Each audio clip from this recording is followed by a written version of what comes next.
84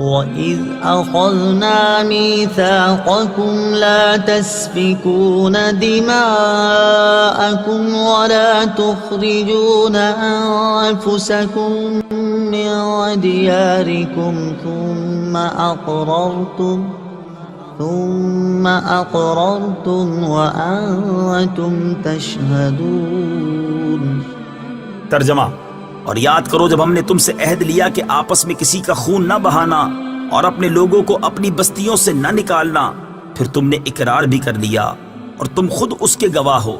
وَإِذْ أَخَذْنَا مِيثَاقَكُمْ، اور یاد کرو جب ہم نے تم سے عہد لیا، یعنی اے یہودیوں وہ وقت یاد کرو جب ہم نے تمہارے آباء و اجداد سے تورات میں یہ عہد لیا کہ تم آپس میں کسی کا خون نہ بہانا اور اپنے لوگوں کو اپنی بستیوں سے نہ نکالنا، پھر انہوں نے اس عہد کا اقرار کر لیا اور تم خود بھی اپنے آباء و اجداد کے اس اقرار کے گواہ ہو۔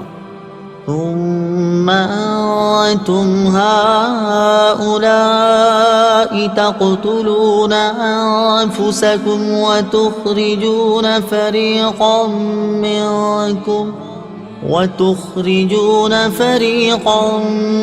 منكم من ديارهم تظاهرون عليهم بالإثم والعدوان وإن يأتوكم أسارى تفادوهم وهو محرم عليكم إخراجهم أفتؤمنون ببعض الكتاب وتكفرون ببعض فما جزاء من يفعل ذلك منكم إلا خزي في الحياة الدنيا ويوم القيامة يردون إلى أشد العذاب وما الله بغافل عما تعملون أولئك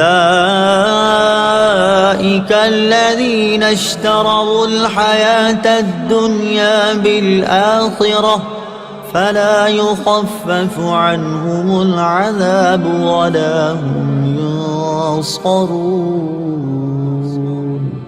ترجمہ: پھر یہ تم ہی ہو جو اپنے لوگوں کو قتل بھی کرنے لگے اور اپنے میں سے ایک گروہ کو ان کے وطن سے بھی نکالنے لگے۔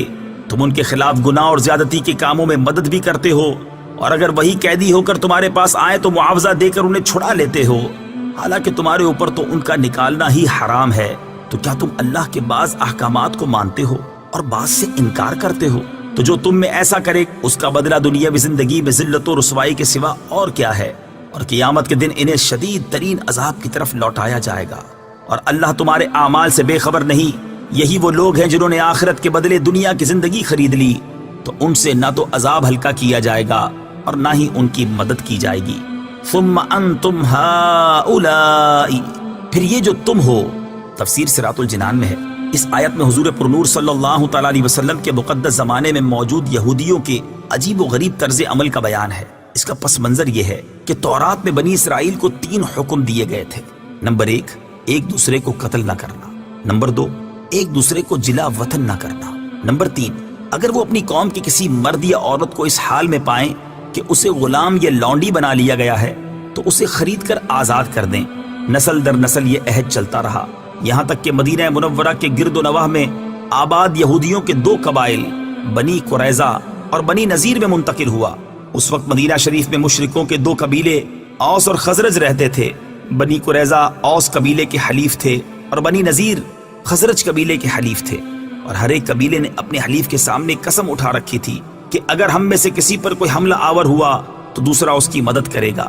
جب اوس اور خزرج کے درمیان جنگ ہوئی تو بنی قریظہ اوس کی اور بنی نذیر خزرج کی مدد کے لیے آتے تھے اور اپنے حلیف کے ساتھ ہو کر آپس میں ایک دوسرے پر تلوار چلاتے، اور بنی قریظہ بنی نذیر کو اور وہ بنی قریظہ کو قتل کرتے، ان کے گھر ویران کر دیتے اور انہیں ان کی رہائش گاہوں سے نکال دیتے تھے، لیکن جب ان کی قوم کے لوگوں کو ان کے حلیف قید کر لیتے تو وہ ان کو مال دے کر چھڑا لیتے تھے۔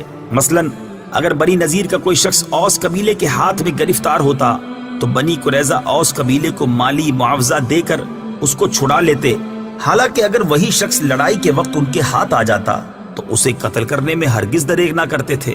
لوگوں نے ان سے کہا کہ تم بھی عجیب لوگ ہو کہ ایک دوسرے کو قتل بھی کرتے ہو اور فدیہ دے کر چھڑا بھی لیتے ہو۔ یہودیوں نے کہا ہمیں تورات میں یہ حکم دیا گیا ہے کہ ہم اپنے قیدیوں کو فدیہ دے کر چھڑا لیں۔ اس پر ان سے کہا گیا کہ پھر تم ایک دوسرے کو قتل کیوں کرتے ہو، حالانکہ تورات میں تمہیں اس چیز سے بھی تو منع کیا گیا ہے۔ یہودیوں نے کہا جنگ کے دوران ایک دوسرے کو قتل کرنے سے اگرچہ ہمارا اللہ تعالیٰ کے ساتھ کیا ہوا عہد ٹوٹ جاتا ہے، لیکن ہمیں اس بات سے شرم آتی ہے کہ ہمارے حلیف ذلیل ہوں، کیونکہ اگر ہم نے ایک دوسرے کو قتل اور جلا وطن نہ کیا تو اس میں ہمارے حلیفوں کی ذلت ہے، اور چونکہ فدیہ دے کر چھڑا لینے میں ان کی ذلت نہیں ہے اس لیے ہم اس عہد کو پورا کر دیتے ہیں۔ یہودیوں کی اس حرکت پر انہیں اس آیت میں ملامت کی جا رہی ہے کہ جب تم نے اپنوں کی خون ریزی نہ کرنے، ان کو بستیوں سے نہ نکالنے اور ان کے اسیروں کو چھڑانے کا عہد کیا تھا، تو یہ کیا دو رنگی ہے کہ تم ایک دوسرے کو قتل اور جلا وطن کرنے میں تو ہرگز دریغ نہیں کرتے، اور جب کوئی گرفتار ہو جائے تو اسے فدیہ دے کر چھڑا لیتے ہو۔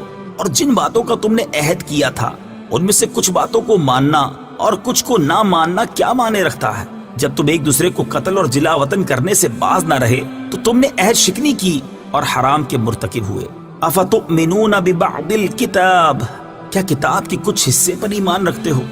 تفسیر صراط الجنان میں ہے بنی اسرائیل کا عملی ایمان ناقص تھا کہ کچھ حصے پر عمل کرتے تھے اور کچھ پر نہیں۔ اس پر فرمایا گیا کہ کیا تم کتاب کے کچھ حصے پر ایمان رکھتے ہو اور کچھ سے انکار کرتے ہو؟ اس آیت سے معلوم ہوا کہ شریعت کے تمام احکام پر ایمان رکھنا ضروری ہے اور تمام ضروری احکام پر عمل کرنا بھی ضروری ہے۔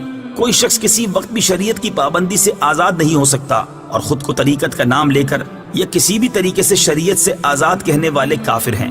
اس کی تفصیل جاننے کے لیے فتاوی رضویہ کی 21ویں جلد میں موجود اعلیٰ حضرت رحمۃ اللہ تعالی علیہ کی کتاب مقال العرفاء باعزاز شرع و علماء، علماء اور شریعت کی عظمت پر اہل معرفت کا کلام کا مطالعہ فرمائیں۔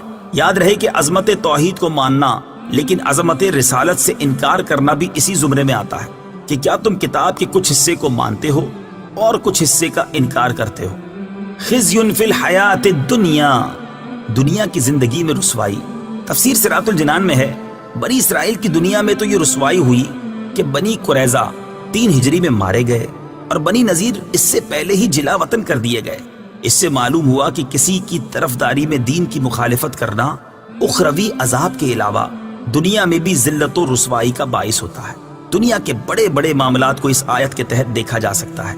نیز یہ بھی معلوم ہوا کہ کبھی گناہوں کی شامت سے دنیاوی آفات بھی آ جاتی ہے۔ وَمَا اللَّهُ بِغَافِلٍ، اور اللہ غافل نہیں۔ تفسیر صراط الجنان میں ہے اس طرح کی آیات جن میں یہ مفہوم ہو کہ اللہ تعالیٰ تمہارے اعمال سے غافل نہیں، ان میں نافرمانوں کے لیے شدید وعید ہوتی ہے کہ اللہ تعالیٰ تمہارے افعال سے بے خبر نہیں ہے، تمہاری نافرمانیوں پر شدید عذاب دے گا۔ یوں ہی ایسی آیات میں مومنین و صالحین کے لیے خوشخبری ہوتی ہے کہ انہیں اعمال حسنہ کی بہترین جزا ملے گی۔ الحمدللہ عز و جل، آج کے ویڈیو میں بس اتنا ہی۔ اللہ تعالیٰ سے دعا ہے کہ جو کچھ بھی سنا اسے یاد رکھنے، اس پر عمل کرنے اور اسے دوسروں تک پہنچانے کی سعادت نصیب کرے۔ آمین بجائے نبی آمین صلی اللہ علیہ وسلم۔ دعا میں یاد